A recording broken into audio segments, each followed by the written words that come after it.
এই রান্নাটা দেখলেই বুঝতে পারবেন সাধারণ চাল কুমড়োর রান্নাও অসাধারণ হয়ে উঠতে পারে একটা সিক্রেট মশলার গুণে।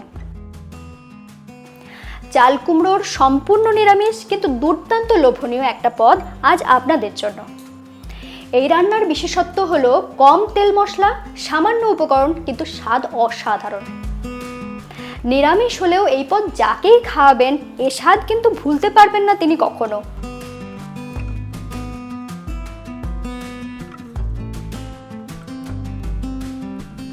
খুব সহজে রান্নাটা শিখে নিতে সঙ্গে রইল আমি ঋতুপর্ণা। আপনারা দেখছেন ঋতুর রান্নাঘর। আমি এখানে একটা বড় সাইজের ছাঁচি কুমড়ো নিয়েছি, যদিও এতটা আমি কিন্তু ব্যবহার করব না।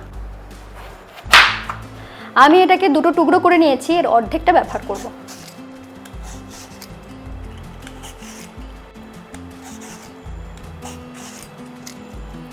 এই টুকরোটার ওজন হবে মোটামুটি 1 কেজি মতো।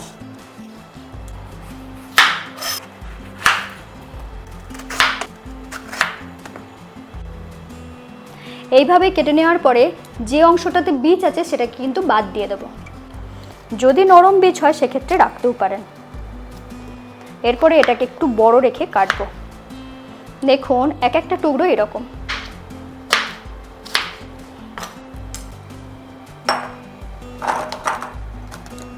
এই রান্নাতে একদম ইউনিক ফ্লেভার দেওয়ার জন্য বানিয়ে নেব একটা মশলা। তার জন্য নিয়েছি 1 টেবিল চামচ মুগ ডাল, সাথে নিয়েছি 1 টেবিল চামচ গোবিন্দভোগ চাল। এই দুটো জিনিসকেই ব্যবহার করার আগে অবশ্যই একটা শুকনো কাপড়ে ভালোভাবে মুছে নেবেন।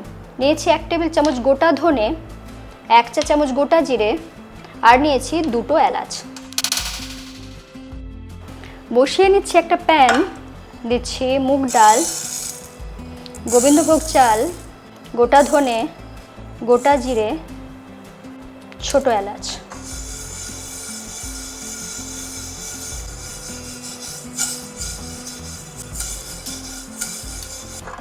এই মশলাটাকে একটু লো ফ্লেমে রেখে হালকা করে রোস্ট করে নিচ্ছি যতক্ষণ না পর্যন্ত সুন্দর একটা গন্ধ বেরোয়। 1.5 মিনিটের মতন এইভাবে ভেজে নিয়েছি। দেখুন বেশ লালচে হয়ে উঠেছে আর সুন্দর গন্ধও বেরিয়ে গিয়েছে। ঠিক এই পর্যন্ত ভেজে নেওয়ার পরে এটাকে বেটে নেব। এই মশলাটা কিন্তু আমি বাটবো শুকনো, জল ছাড়াই। দেখুন এইভাবে মিহি করে বেটে নিয়েছি। এই মশলার গন্ধটা কিন্তু অসাধারণ। এরপরে কেটে রাখা ছাঁচি কুমড়োতে দিয়ে দেব কিছু মশলা। রঙের জন্য দিয়ে দিচ্ছি সামান্য একটু হলুদ গুঁড়ো, দিচ্ছি 1/2 চা চামচের মতন লাল লঙ্কার গুঁড়ো, আর গুঁড়িয়ে রাখা মশলা থেকে দিয়ে দিচ্ছি 1 টেবিল চামচ মশলা, আর দিয়ে দিচ্ছি 1 চা চামচ সরষের তেল। সরষের তেলটা দিলাম যাতে মশলাগুলো খুব ভালোভাবে এর গায়ে লেগে যায়। কেন আমি এই সময় নুন ব্যবহার করলাম না, কারো যদি জানতে ইচ্ছা করে অবশ্যই কমেন্টে লিখে জানাবেন। এই মশলাটার মধ্যে যেহেতু চাল এবং ডাল রয়েছে সেই জন্য ছাঁচি কুমড়ো থেকে যে জলটা বেরোবে সেটা কিন্তু টেনে নেবে। দেখুন দেখতে দেখতে মশলাটা খুব সুন্দরভাবে গায়ে লেগে গিয়েছে। এটাকে সাইড করে রেখে বাকি কাজগুলো করে নেব। এরপর একটা বাটা মশলা বানিয়ে নেব। তার জন্য নিয়েছি টমেটো, একটা বড় সাইজের টমেটোকে এইভাবে বড় করে কেটে নিয়েছি। আর লাগছে কিছুটা নারকেল। যেহেতু আমি বেটে নেব সেই জন্য নারকেলটাকে এইভাবে লম্বা করে স্লাইস করেই কেটে নিয়েছি। নিচ্ছি টমেটো কুচি, নারকেল, সাথে ঝালের জন্য দিয়ে দিচ্ছি একটা কাঁচা লঙ্কা। সামান্য একটু জল দিয়ে এটাকে বেটে নেব।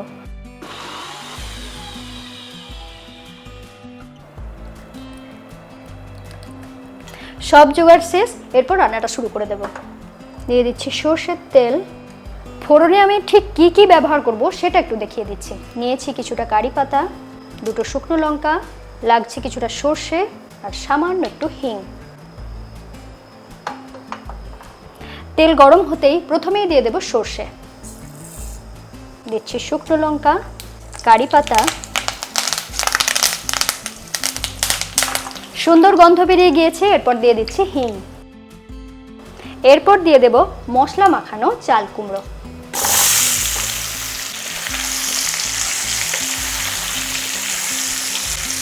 এরপর একটু ফ্লেমটাকে হাইতে রেখে এটাকে একটু নাড়াচাড়া করে ভাজা ভাজা করে নেব।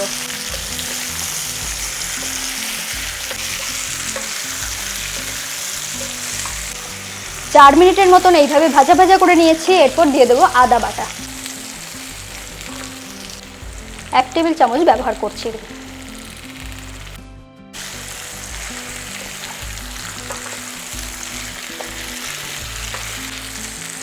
আদাটা দেওয়ার পরে একটু কষিয়ে নেব যাতে আদার কাঁচা গন্ধটা চলে যায়, পুরো জিনিসটা বেশ ভালো করে মজে যায়।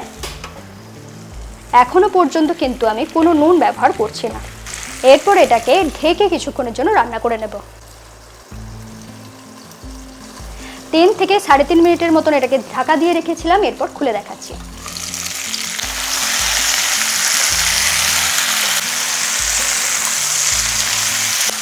পুরো মশলাটা বেশ ভালো করে কষানো হয়ে গিয়েছে। এরপর দিয়ে দেব টমেটো আর নারকেলের যে পেস্ট সেইটা।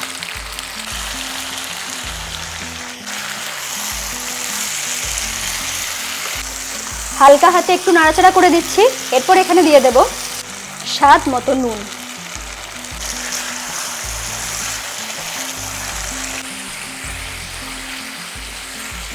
এরপর ঢাকা দিয়ে আবারও এটাকে কষিয়ে নেব। এই সময় গ্যাসটা থাকবে মিডিয়াম ফ্লেমে। 5 মিনিটের মতন এইভাবে রান্না করে নিয়েছি।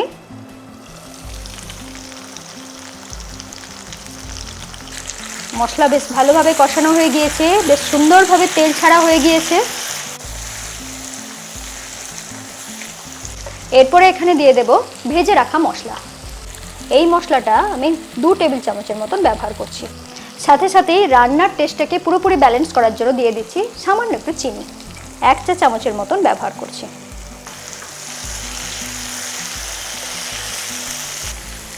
এই রান্নাটা আমি অনেকবার অনেকজনকে খাইয়েছি, সকলের কাছ থেকে কিন্তু প্রশংসা পেয়েছি। আমার মনে হয় আপনারাও বানিয়ে দেখবেন, প্রশংসা কিন্তু নিশ্চিত। দেখুন পুরো জিনিসটা সুন্দরভাবে মজে গিয়েছে। এরপর দিয়ে দেব গ্রেভির জন্য মশলা ধোয়া জল।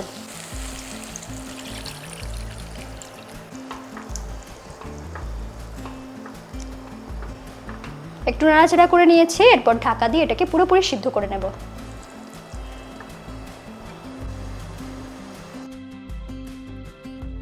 প্রায় 10 মিনিটের মতন সিদ্ধ করে নিয়েছি, পুরোপুরি সিদ্ধ হয়ে গিয়েছে। এরপর দেখাচ্ছি। দেখুন কত সুন্দর রং এসেছে। মাখা মাখা এই তরকারিটা ভাত হোক কিংবা রুটি সবের সাথেই কিন্তু দারুণ লাগে। একদম শেষে দিয়ে দিচ্ছি শুদ্ধ দেশি ঘি, আমার হাতের বানানো। এরপরে গ্যাস অফ করে ঢাকা দিয়ে স্ট্যান্ডিং টাইমে রেখে গরম গরম সার্ভ করে দেব। কেমন লাগলো রেসিপিটা লিখে জানাতে ভুলবেন না। আর ভিডিওটা ভালো লাগলে অবশ্যই লাইক করবেন। এরকম নতুন নতুন ইউনিক রেসিপি পেতে আজই ঋতুর রান্নাঘরকে সাবস্ক্রাইব করে নিন। সকলে খুব ভালো থাকুন। আবার দেখা হচ্ছে এরকমই নতুন রেসিপির সাথে।